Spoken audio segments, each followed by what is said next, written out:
Youtubeurs, youtubeuses, bonjour, bienvenue sur ma chaîne. Comme d'habitude, vous pouvez me joindre au 07 70 01 32 65. Je ne réponds pas au numéro masqué. Juste en dessous, là, vous avez mon carnet en ligne, mon agenda via doctolib.fr pour prendre rendez-vous directement soit à Bettencourt, soit à Paris. Vous avez la possibilité aussi d'aller voir mon site web, donc sophrologie-psy.com. Je vous fais aussi l'annonce que dans les jours qui viennent, je ne serai pas forcément disponible. Et en juin, eh bien, je ne suis pas du tout disponible sur tout le mois pour les rendez-vous. Voilà. Alors aujourd'hui, je voudrais vous parler de quelque chose qui me semble avoir un certain écho et qui concerne la victime a posteriori du MPN et sa volonté de vouloir finalement se faire reconnaître comme une victime et cette incapacité qu'elle a de pouvoir le faire. Pour la première partie, une personne qui a été victime d'un MPN veut et a le droit d'obtenir de la part de son bourreau des excuses. Néanmoins, elle ne le fera pas. J'ai parlé du polymorphisme dans un des témoignages d'un youtubeur, Zoro, qui expliquait que on peut faire ce qu'on appelle la contre-manipulation. La contre-manipulation à mon sens, est d'une dangerosité absolue. Il n'est pas possible, parce que le MPN est polymorphe, eh bien, d'attaquer avec cette espèce de contre-manipulation. Elle est risquée pour deux raisons. La première, c'est que la victime n'est pas à la hauteur de se battre contre le MPN. N'oublions pas que le manipulateur pervers narcissique, c'est une pathologie. C'est quelqu'un qui n'a pas et qui n'aura jamais des valeurs qui peuvent être les valeurs d'une personne lambda.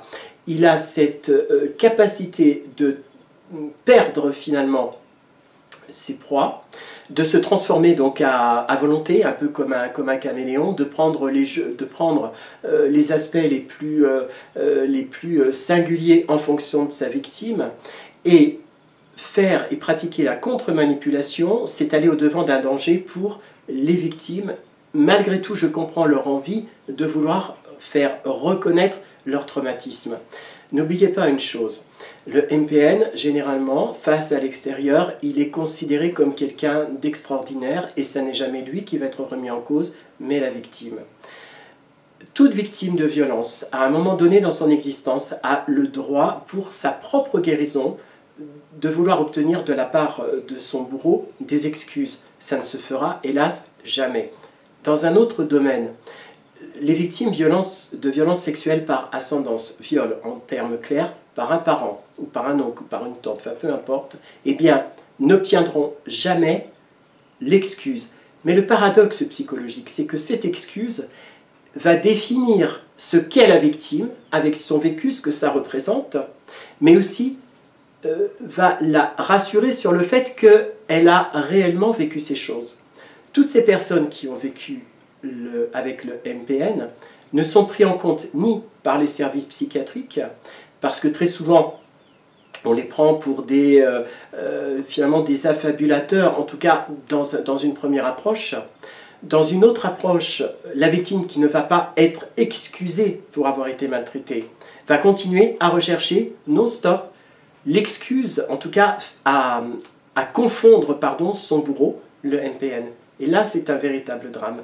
Parce que si vous vous êtes sorti de cette relation MPN et que de manière naturelle vous souhaitez être excusé dans cette relation MPN d'avoir vécu tous ces traumatismes et que vous n'y arrivez pas, eh bien en fait vous allez vous remplir de nouveau de cet esprit du MPN qui continuera à vivre au travers vous, mais à distance.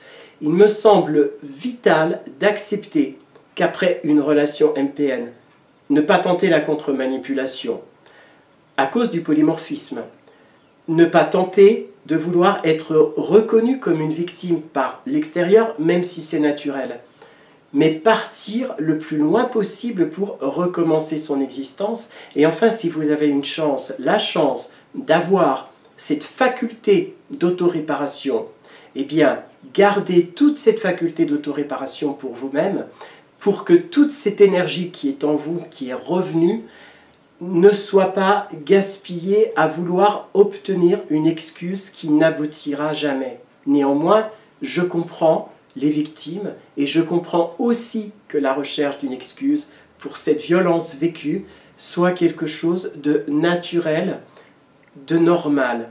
Merci pour m'avoir écouté. À très très bientôt. Ciao, ciao.